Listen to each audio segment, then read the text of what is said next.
मैं DJI SPR साहब से भी ये कहना चाहता हूं कि हम अभी भी आपसे मोहब्बत करते हैं। क्यों?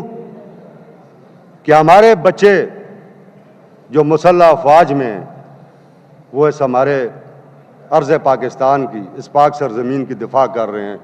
रोज़ वो शहीद हो रहे हैं, शहादतें दे रहे हैं। हम मोहब्बत करते हैं, मगर अदारों का काम पार्लिमान चलाना नहीं है।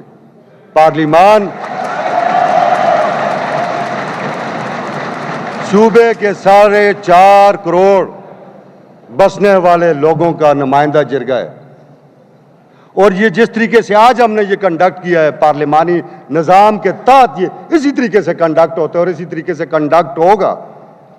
और अगर आप कोई भी गैर आईनी इकदाम करेंगे तो फिर क्या इससे मोहब्बतें बढ़ जाएंगी?